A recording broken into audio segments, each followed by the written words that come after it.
Good morning, everyone, and Johar. Greetings from the many voices of India's 705 tribal communities. My name is Varsha Mario Kachhap, and I come from the Oraon tribe in Jharkhand. Welcome to the Tribal Futures, the second edition of Tribal Design Forum's month long celebration of contemporary tribal imagination. Over the next 30 days, we will showcase artists, designers, architects, scholars, and knowledge keepers whose work carries the wisdom and spirit of their communities into today's world. This space is to see, hear, and feel the power of tribal worldview and to recognize the deep value of indigenous knowledge in shaping a more caring future.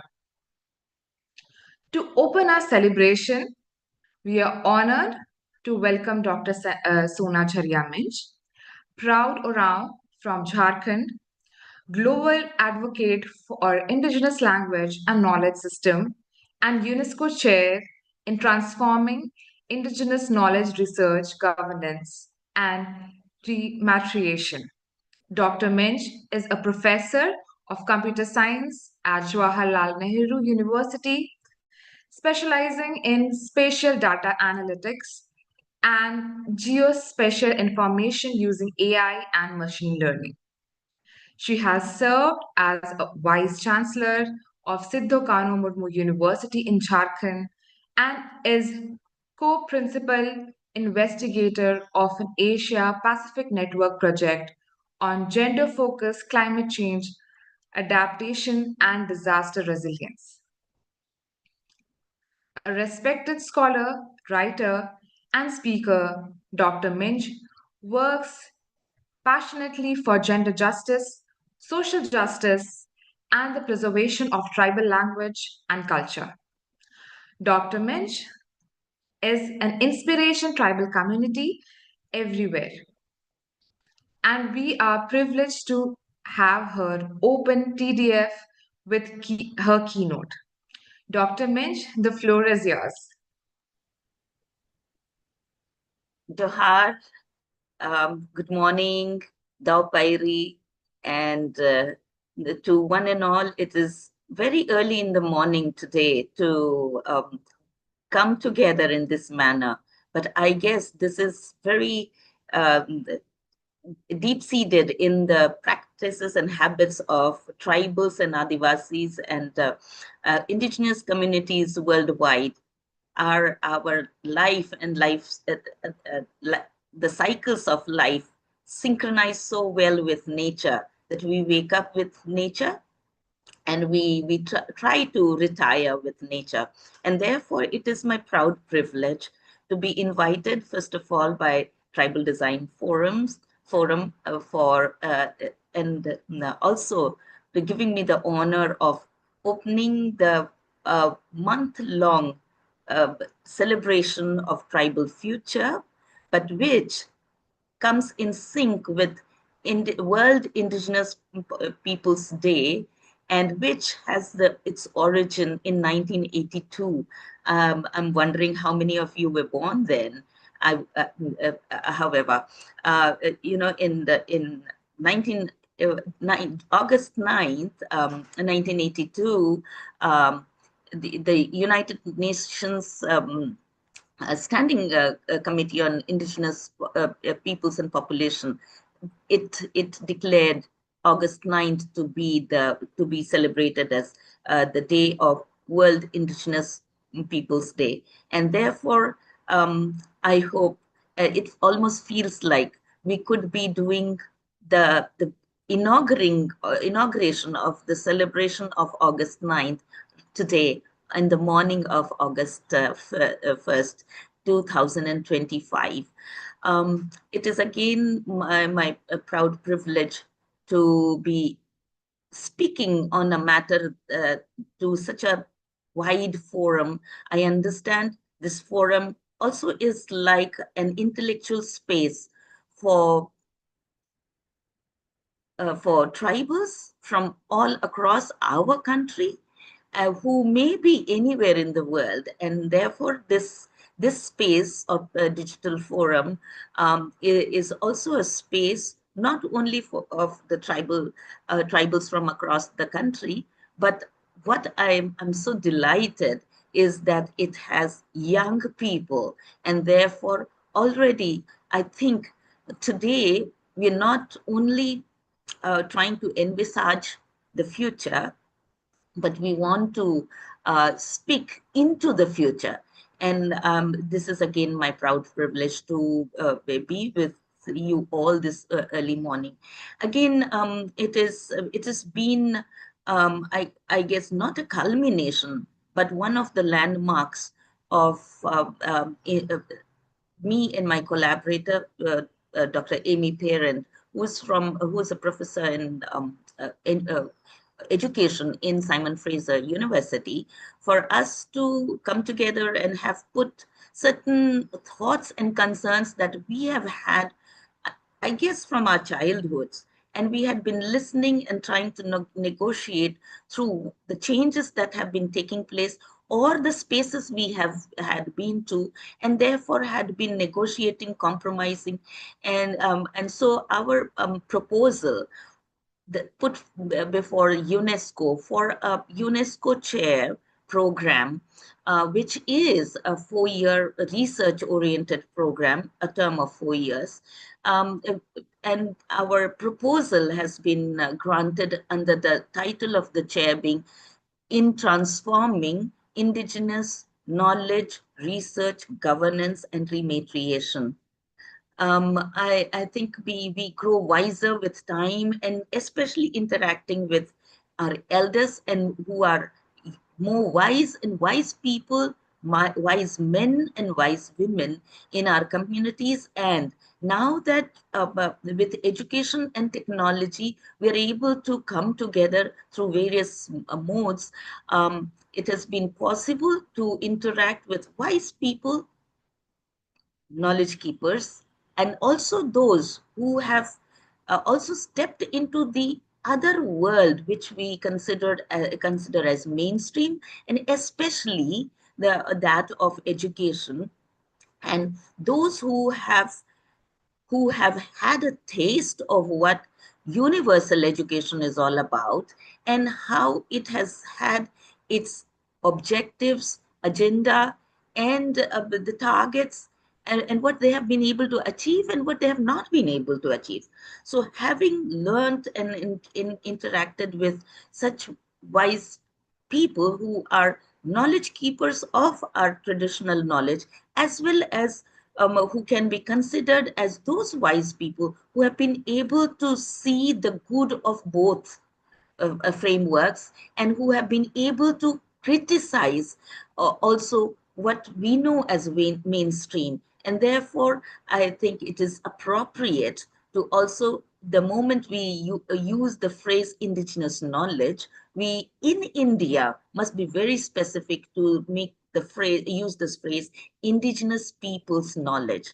And so with that, as I attempt to speak and probably engage for next 30 minutes to delve on the concern. I have also had this experience of having my 2 feet in two boats. One is my Urao identity, my Urao culture, my Kurukh language, the people with whom we have grown up in Jharkhand, especially Chota Nagpur. I grew up in Bihar, and it was, but then those days the area was known as Chota Nagpur and Santal Pargana. I think that brought the feeling of indigenousness or tribal, being indigeneity, or the being a tribal, that spirit much more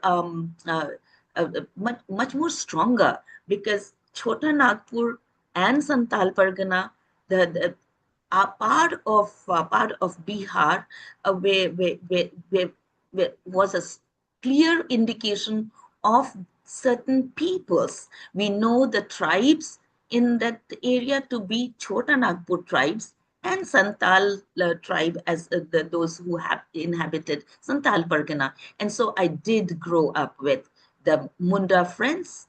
I did grow up with Kharia my friends who were my parents' friends also. And we have had so much of engaged interaction that I have been very fortunate to witness my parents' generations in engagements, my parents' generations questions, my parents' generations concern, and also them trying to see what the future could be. And today, when I think I am in the verge of the last few years of my life, I'm so privileged to be speaking into the future, as this is the celebration termed as Tribal Future, to all the young people, young Adivasis and tribals who are members of this forum. I want to congratulate Tribal Design Forum to be so thoughtful to bring young people who have been trained and educated in various disciplines to come together and to be engaging with each other. Because the other day only I was talking to a colleague, and I said, this is not the time. This is not the time. Science and open science has been advocating for. First, initially, they used to talk about transdisciplinary. Then they came to the phrase of interdisciplinary and also multidisciplinary. I really don't know how various disciplines can be combined. But then I think we Adivasis and tribals in India have had the privilege of having lived experience, and also having trained in certain disciplines which seem very difficult for us to understand as to how a particular discipline should be given such importance, and at the cost of other disciplines, because we come from a very, very multifaceted, disciplinary, complex system, our world and worldview. And I'm so glad we are going to have an authority in this area speak later this evening as the first session of part of the celebration, Professor Virginius Khacha, on talking about tribal in epistemology. And so I think it is time that tribal, indigenous, or Adivasi epistemology be viewed by people from various disciplines. I'm so delighted that this is termed as Tribal Design Forum, although led by those who have been trained in design, the discipline of design, because I think we see design and patterns everywhere in the world, and in nature, in various things, and therefore for tribal, it is very easy to see the patterns which are caused by multiple interactions of multifaceted nature. Having said that, let me also start talking about a little bit about the topic that has been close to my heart, is indigenous knowledge. So I corrected it. I would like to revise it and say indigenous people's knowledge and data sovereignty, which has come to me from the training that I have had, the disciplinary training of computer science and mathematics, and I'll come to that. And therefore, what if we would like to understand the term indigenous people's knowledge, it does come from, of course, the indigenous people, right?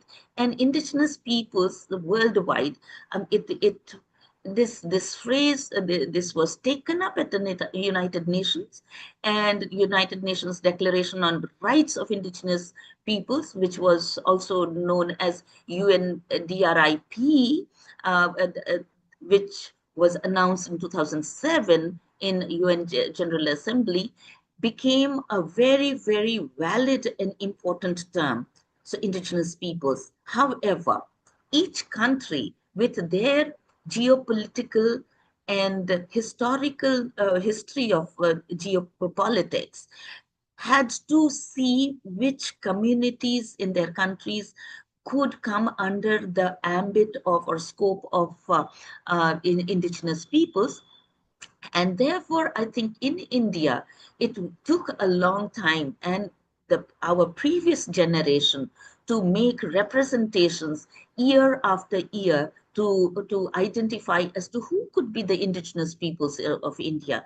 Um, uh, I would not like to delve too much into the definition because it is problematic.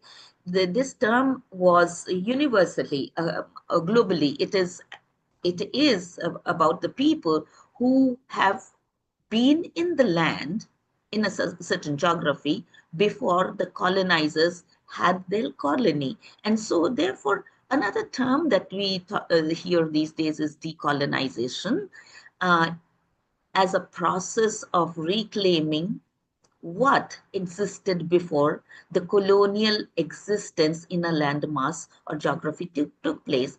And therefore, in India, India being a place which was not only invaded in a sense, but had been home, and it had been a place of good trade. And therefore, even before the British colony, we've had numerous waves of colonization. And I'm not going to delve too much into this because I guess we need to get our perspectives and our understanding clear from some historians who can help us uh, get the history of how uh, our own history, as well as when in India it is said indigenous people, then which people. And I'm so glad that we do talk about indigenous peoples and not just one noun for peoples, because for the British, when they wanted to identify, and they were working through probably the the history and economics of our country, they did notice that there were people with very, very distinct culture, which were not like the mainstream or the peoples with whom they were interacting. And therefore, the term tribe was given by them, and therefore, tribes is also a colonizers term, and the academicians and ethnographers and anthropologists of that time who have done it.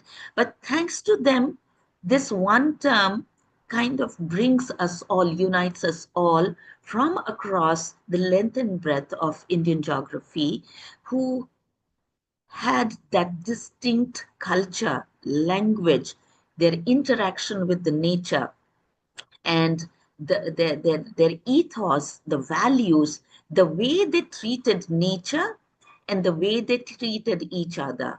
I think all these interactions really make us and distinct. They drew the attention of the British scholars that there was distinctiveness in the way tribals interacted with nature, everything of the nature, as well as with the people, as opposed to those who were mainstream population.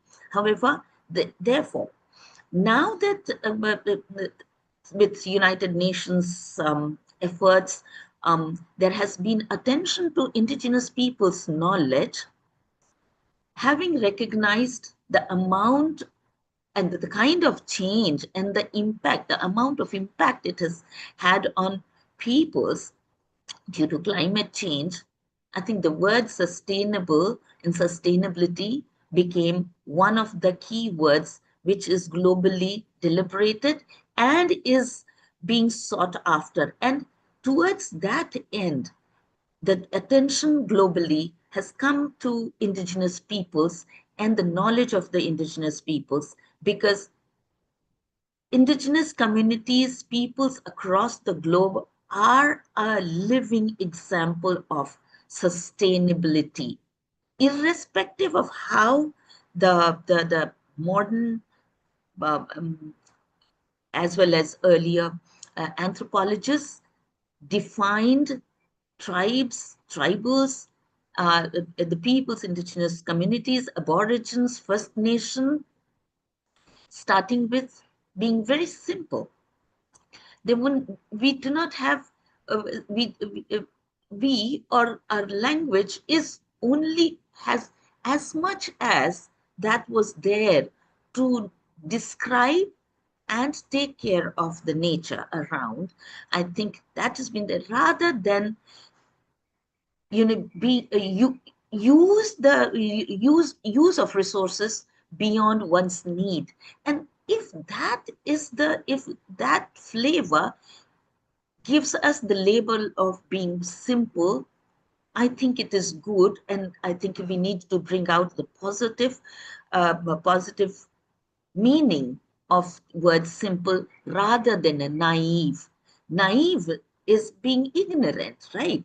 And but then people who are simple, being having been let's say the stewards of where they lived, and being not accountable to someone else, but to each other for the resources where we lived. And therefore, when I was growing up, to be precise, it was 1975, and there was a major program of national integration. And during that time, we in school were taught a song, Khud Jio Auron Ko Bhi Jeeno Do. And I just thought about this phrase because each phrase has something to communicate. And here, I thought the Adivasis, the tribals, see to it that everybody is coexisting peacefully, in tandem, and with a perfect balance. And so, this knowledge of the resources, natural resources, it's so easy to just label them as Jal, Jungle, Jameen, the forest, the water, and the land, and and also to just label our spirituality being very distinct from philosophy, and not having adequate rationale to explain, again labels us as primitive. I think I'm not going to be able to do justice to describe what indigenous people's knowledge is all about, but definitely it is about the local knowledge that is unique to a given culture or a society, and is passed down through generations, usually by the word of mouth or cultural practices. So indigenous people's knowledge is what you and I have lived experience, which there is a serious attempt to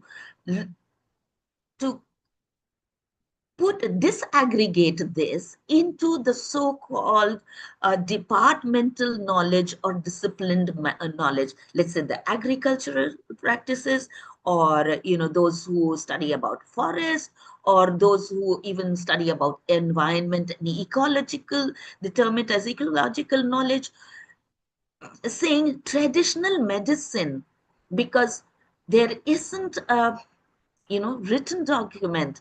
Okay, the way they are able to perceive the non-indigenous friends, the non-tribal or mainstream educational systems, universal education system frameworks, the way their vocabulary can capture, they have given these labels. And even to say climate change resilience, I think if you would have heard stories from your grandparents, you would have heard of great famine. And then, we do know of times, okay, when COVID came, we were also told about how the history is repeating. And so if our ancestors had practices, just food practices that helped them go through those times, now it is labeled as medicine. But isn't it a food practice? Yeah, but so therefore, indigenous knowledge systems or indigenous people's knowledge is at threat. Why? Because the way our resources have been plundered for national good rather than collective good, collective benefit, depriving the share of the benefit to the people who were stewards of that resource. The worldwide indigenous peoples have had historical evidences of being cheated and deprived, and therefore even intentionally marginalized. And it's not deprivation because of our remote access and the habitats being so remote. No, I feel there has been an intentional deprivation because the margins are drawn by them, the mainstream, the regimes, those who have the controls, who define what is national benefit and national good. And so I think it is also time when I would very shortly speak on data sovereignty. It is time that we start as analyzing not only knowledge to protect, but also understand the margins, because margins are caused for deprivation and marginalization. And so the loss of indigenous knowledge initially took place because of colonization, we call it westernization or whatever, but then globalization. And at the cost of modern education, probably the indigenous or our tribal languages, we saw and were helpless while environmental destruction was happening under our nose. There have been numerous methods of protest across the globe in order to protect and, if not, and prevent the abuse of the resources. But the environmental destruction has happened before our own eyes, or probably eyes of your parents' generation. But it is the legal systems and the policy barriers which have prevented more vociferous and interaction intervention to come in, and therefore indigenous knowledge and has also been under threat. I think it is time for those of us who have had the privilege of mainstream education, have been able to negotiate and navigate our way till date through the barriers and what we might consider as totally unknown ethics, to bring about and restore the values of ethics of our knowledge systems, what we have received from our ancestors. All the food practice, if it is termed as medicine today, has been the experiment and lived experiences finally bringing to us the through generations. The generations of our ancestors have worked through it, and what has become our food system, which may be also called a medicine today, right?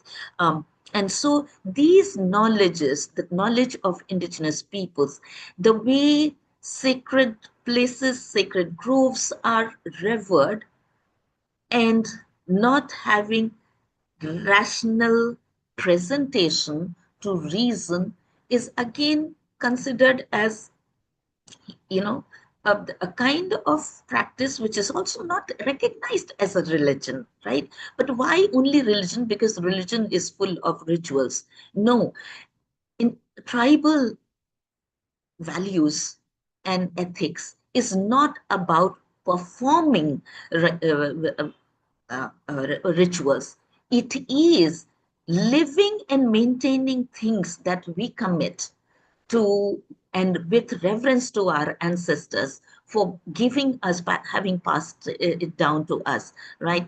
And so, therefore, what is at the moment is at threat most is our culture and the knowledge that is packed in this multidisciplinary or complex system called culture.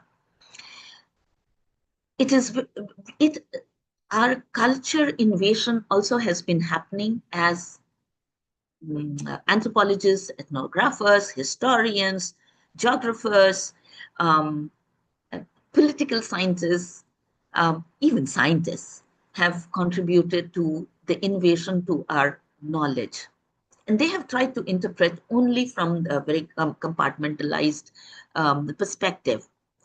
And so this is the time world over. Indigenous people's knowledge is most at threat. We lost what was under the surface of the earth. We also lost what was on the land. We've been losing the land, but what remains is the practice of the culture, which packs the knowledge. And so I, having been a professor of computer science, I thought when documentations are a way to help indigenous peoples store and save their cultures, digital platform is one platform that comes to my mind. And therefore, from the perspective of the digital platform, and if that is one powerful, as well, it has the power as well as its threats, right? The digital platform to be a way to anybody as well as us to preserve what is still in practice, what our knowledge keepers still have to preserve there is a responsibility about not only data protection and data privacy, which we do have these acts in India and even globally, in the European Union for data protection and privacy, but that's not adequate. How about the word sovereignty encompasses the control and permission for access by others, especially. And so ownership of data, possessing the data, so collected, let's say, documentation of our cultures, and then access to the data should all be towards collective benefit of the people. I'm intentionally not using some of the terms here. And so when I say peoples, it is, if the knowledge is that of mundas, the governance and sovereignty must lie with mundas. It's another thing that we may have to work as to how we should have a system who would control and how it should be done. And we are democratic, we have democratic culture, and we will resolve it. And we don't need any external political scientists to teach us democracy and how we will do it. So I keep that for a future that is you, as to how sovereignty may be practiced. But then what under the ambit of data sovereignty and knowledge governance comes is when digitization, when we do digitization, which is also important, because as we see that because of modern education, if there is erosion of our culture, because we ourselves have probably compromised on the language to begin with, and therefore preservation is necessary so that recovery will be possible from these digital archives. Now, these must be and my respect to those who have worked on it in North America, in New Zealand, in First Nations Canada, is something like, it's easy to remember, CARE.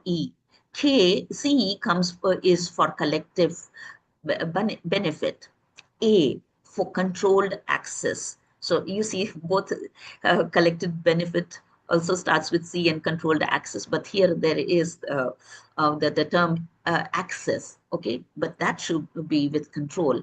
R, responsibly. So here, whoever uses it has to have an oath of responsibility.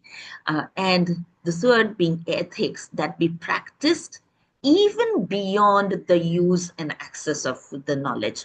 And so there are care principles, likewise OCAP principles, which have been brought out by the academics who have engaged with indigenous communities in other continents. I think it is our turn to look into our cultural values and ethics as to if we can bring up, we can add to this care principle or OCAP principle. OCAP, O is for ownership, C is for controlled control, A for access, and P for possession. So possession really talks about where the data might lie. And therefore, if a country is been talking about and wanting to have ownership of all its data, and that comes under Data Protection Act, they are not sure that all the data about citizens of India lies only within the boundaries of India. So when each of these nations are talking about their own data, how about we as people?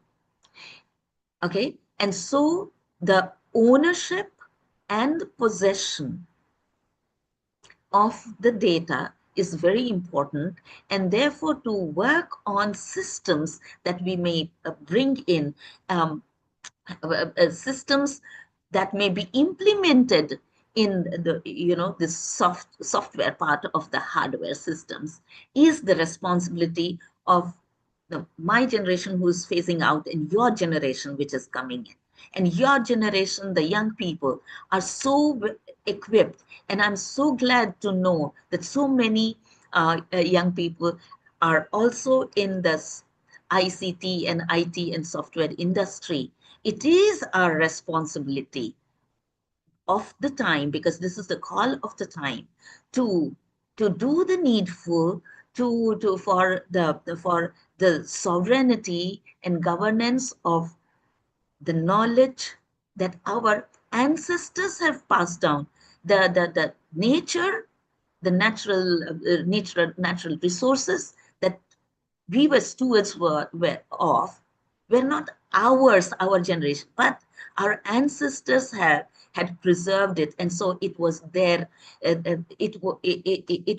is what we inherited from them, and likewise, what we know today as our culture, which in the beginning, when the first generation Adivasis and tribals accessed education, and even second generation, it was made sure that we felt that we were not equal citizens of this country, and what described us and our identity was so dehumanized or denigrated that there was a desire to either hide or desire to give up. But now it is a time for us to do the needful, to store what exists and restore what is recoverable. And that is how we might also engage in decolonization of what has happened to our cultures. And therefore, it is data sovereignty and knowledge governance gives us also an opportunity to decolonize our identity too. And so I would like to close with this call to all of you young people to come together, and probably in my proposal related to data sovereignty and knowledge governance, I will look forward to a team of us who can work on this matter of data sovereignty and knowledge governance, so that we also do our part in what can be handed down to the coming generations, the 3 or 4 generations after your generation, and so that this becomes another tool for intergenerational knowledge transfer besides the lived practices.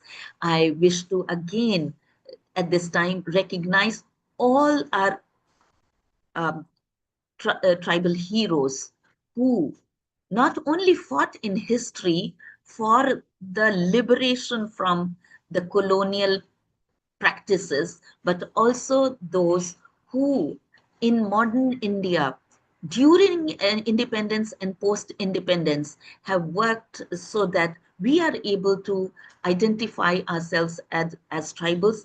The Constitution has packed us together with some others as scheduled tribes in India. But I want to recognize all of them, though the names I know that are from in and around Jharkhand, which is beginning from Tilka Manchi, Sidhu Kanu Murmu, Sidhu Kanu, Chand Bhairav, Phulo Jano, and all the others who came there together, Birsa Munda thereafter, Jaipal Singh Munda, and whom I consider as heroes of decolonization. And to them, as well as my tribute also goes to whom I called as Chacha, Dr. Ramdayal Munda, and all others who have labored in the United Nations also to keep our identity, to let the world know that we exist as indigenous peoples. And therefore, with these words, I want to again congratulate um, uh, the Tribal Design Forum for thinking of a month-long celebration in the name of Tribal Future. And with these words, as we look forward to a very, very enriching lecture later this evening by Professor Virginius Haka, I, I, I declare this celebration of Tribal Future open. Thank you very much. I'm Asarhau. Bagge bagge thain.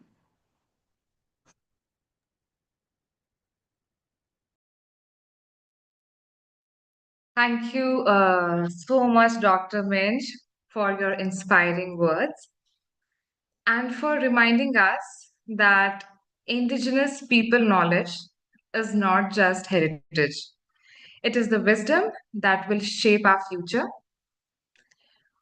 We are grateful for your leadership in UNESCO Chair, and we carry your message forward as we begin this month long journey of tribal futures. Tribal Futures is the outcome of over 4 years of resolved effort of the Tribal Design Forum to bring tribal professionals together and with the shared dream of imagining and designing tribal futures together. This year, we are delighted to have the Adivasi Academy, Tejgadh, Bhasha Research and Publication Center, Baroda, and Green Hub as our partner in this journey. Dear friends, we welcome you once again to the second edition of Tribal Futures. We invite you to join for daily sessions and conversation with exciting tribal and indigenous mind, not only from across India but also from overseas. All our sessions will be live on YouTube and 7 p.m. on weekdays and at 3 p.m. and 7 p.m. on weekends. We hope you will engage with these inspiring voices over the next 30 days. We begin this evening at 7 p.m. with a talk on tribal epistemology and identity by Professor Virginius Khaka of the Orang tribe, chair of Landmark Khaka Committee, for the tribal communities of India. See you this evening and have a wonderful day ahead.